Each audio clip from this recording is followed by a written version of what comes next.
아멘. 예수님께서 잡히시기 전날 밤에 제자들과 떡과 포도주를 가지고 마지막 만찬을 나누시면서 너희가 이를 행하여 나를 기념하라 말씀하셨습니다. 이에 오늘날의 교회들이 예수님의 가르침을 따라서 성찬 예식을 거행하면서 예수님을 기념하고 있습니다. 그렇다면 우리가 마음 깊이 간직하고 또한 기념해야 될 것이 도대체 무엇입니까? 무엇을 기념하라는 것일까요? 바로 떡과 포도주를 상징하는 예수님의 살과 피를 기념하라는 뜻입니다. 다시 말해서 예수님께서 십자가에 몸이 찢기시고 피 흘려 죽으심으로 말미암아 우리에게 주어지는 속죄의 은혜, 다른 말로 말하면 대신 죄값을 치렀다는 뜻에서 대속의 은혜라고 부르는데 그 대속의 은혜를 기념하라는 뜻입니다. 예수님이 오시기 전까지 구약 시대에는 하나님께서 인간의 죄를 속죄하기 위해서 속죄 제사라고 하는 규례를 주시면서 그 제사를 통해서 하나님은 인간의 죄를 사해 주셨습니다. 이스라엘 백성들 전체의 죄를 대속하기 위해서, 속죄하기 위해서 이스라엘 달력으로 7월 10일이에요. 그러니까 우리나라의 달력과는 다르고 7월 10일이면 그 당시 이스라엘은 가을인데 이 7월 10일 단 하루를 대속죄일로 삼고 그날에 온 이스라엘 백성들 전체가 다 국가적인 그러한 속죄일로 그렇게 지키도록 하나님은 규례를 제정해 주셨습니다. 이날에는 1년에 단 한 차례 성전에 있는 지성소의 문이 열리는 날입니다. 1년 365일 동안 절대로 들어갈 수 없는, 아무도 들어갈 수 없는 이 지성소 단 한 번 7월 10일 대속죄일에 그것도 모두 들어갈 수 없습니다. 그해 대제사장 그 한 사람만 지성소에 들어갈 수 있도록 열립니다. 그리고 이 속죄 제사를 집례하는 이 대제사장이 먼저 자신을 다 씻고 자기 죄를 속하기 위하여 수송아지를 잡아서 피를 뿌립니다. 자기 죄를. 먼저 자기가 죄를 씻어야 되니까. 그 다음에 이스라엘 백성의 죄를 위해서는 순염소를 잡아서 피를 뿌려요. 그러니까 자기 죄를 위해서는 수송아지를, 이스라엘 백성들의 죄를 위해서는 순염소를 잡아서 피를 뿌립니다.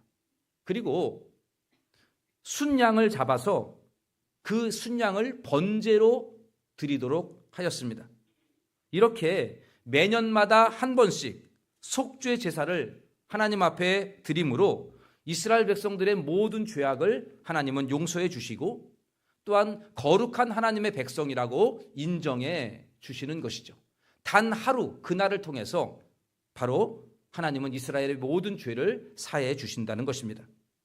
그런데 오늘 본문에는 예수님께서 십자가에서의 죽이심이 바로 예수님이 드리시는 속죄 제사다 이렇게 말씀하고 있어요.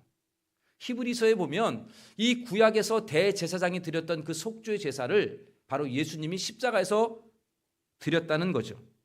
그래서 오늘 본문에 보면 구약의 대제사장이 드렸던 속죄 제사와 예수님이 드렸던 속죄 제사를 비교하면서 설명하고 있습니다.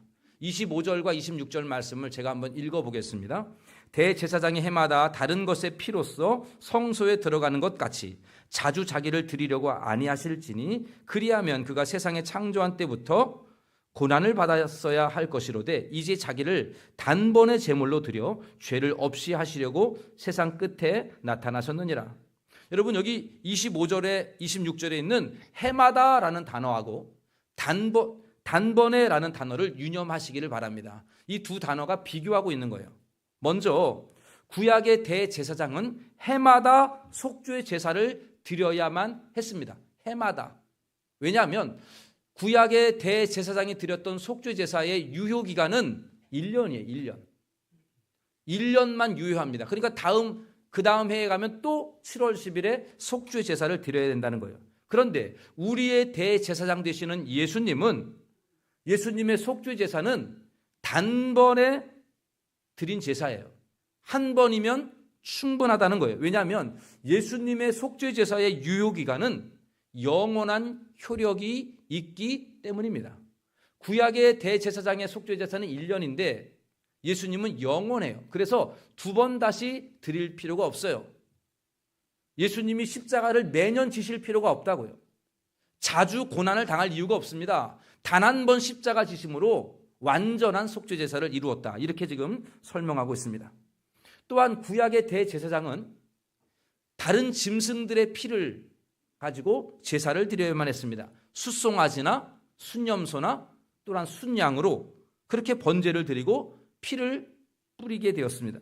그런데 우리의 대제사장 되신 예수님은 짐승의 제가 아니라 무엇으로 제사를 드렸을까요? 그렇죠. 성경에 나오죠. 자기를 드려서 자기 몸을 제물로 드렸다는 거예요. 26절에 나와 있죠. 중반에 보면 이제 자기를 단번에 제물로 드려라고 말씀하고 있습니다. 자기를 단번에 드려 죄를 없이 하시려고 이렇게 말씀하셨어요. 화면에 보시면 히브리서 9장 12절에도 다음과 같이 선언하고 있습니다. 우리 같이 이 9장 12절 말씀이 핵심이기 때문에 읽어보도록 하겠습니다. 염소와 송아지에 필요하지 아니하고 영원한 속죄를 이루사 단번에 성소에 들어가셨느니라. 정리하면 이스라엘의 대제사장은 해마다 다른 짐승의 을 제물로 드려야 했지만 우리의 대제사장 되신 예수님은 단번에 한 번에 자기 몸을 제물로 드려 속죄 제사를 드리셨다는 거죠. 한 번에 드렸다라고 하는 것은 한 번으로 완전하게 이루었다 그 뜻입니다. 그래서 오늘 본문 27절에 보면 우리가 잘 아는 말씀으로 계속해서 부연 설명하고 있는데요. 우리 27절 말씀도 함께 읽어볼까요? 한 번 죽는 것은 사람에게 정해진 것이요 심판이 있으리니 마치 사람이 한 번 죽잖아요. 한 번 죽어요. 그리고 모든 삶이 끝나버립니다. 여러분 또다시 태어날 일 없어요? 한 번 죽습니다. 그리고 끝나버립니다. 이것처럼 그리고 그 다음에는 심판이 기다리고 있잖아요. 이것처럼 예수님도 단 한 번 죽으심으로 우리의 모든 죄를 해결하셨고 예수 믿는 우리를 그 심판을 면할 수 있도록 그렇게 구원해 주셨다라고 하는 것이 오늘 본문의 핵심입니다. 사랑하는 동대문 중앙교회 성도 여러분, 여러분은 지금 예수님께서 십자가에서 몸이 찢기시고 모든 피를 흘려 죽으신 그 십자가의 숭고한 뜻을 알고 계십니까? 그 예수님의 십자가의 죽으심의 의미를 정확히 이해하고 있습니까? 예수님의 십자가의 죽으심을 여러분은 믿으십니까? 예수님의 십자가는 우리의 죄를 씻기는 속죄 제사와 같습니다.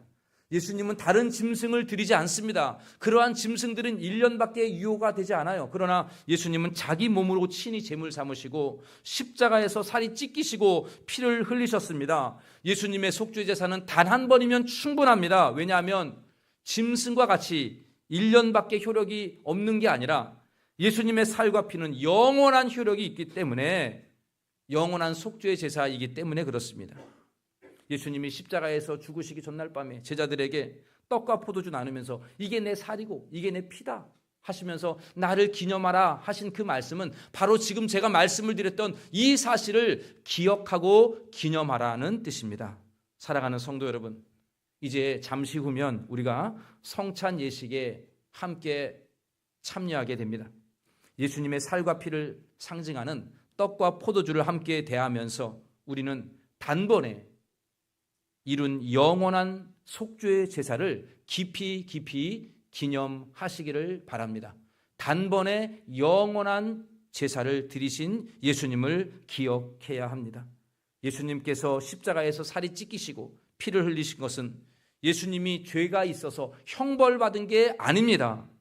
바로 저와 여러분의 죄를 씻기 위한 속죄 제사입니다. 저와 여러분들의 죄를 씻기 위해서 짐승이 아니라 자기 몸을 제물로 바치신 영원한 제사였다는 사실이죠. 그래서 우리는 이 십자가의 놀라운 진리를 믿음으로 말미암아 우리 모두는 영원히 제사함 받는 효력을 얻게 되는 줄로 믿으시기를 바랍니다. 여러분, 우리 모두는 영원히 제사함을 받아요. 그래서 우리는 영원한 생명을 얻고 영생하며 천국에 살게 되는 것이에요. 예수님이 또다시 십자가에 달려 죽으실 필요가 없습니다. 단 한 번으로 완전한 속죄 제사를 드렸기 때문이죠. 바라기는 오늘 이 성찬 예식에 엄숙한 마음으로 우리 모두가 참여하실 때에 예수님의 살과 피를 깊이 마음에 기념하시기를 바랍니다. 왜 예수님이 살을 찢기셨을까? 왜 예수님이 십자가에서 피를 흘리셔야만 했는가? 무엇 때문인가?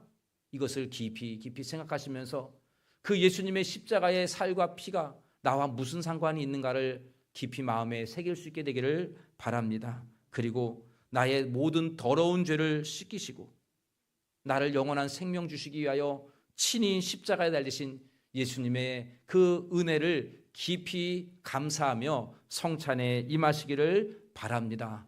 그럴 때 우리의 마음이 새로워지고 우리가 예수님의 그 보혈을 찬송하며 남은 여생 그 보혈을 증거하는 삶으로 나아가게 될 줄로 믿습니다.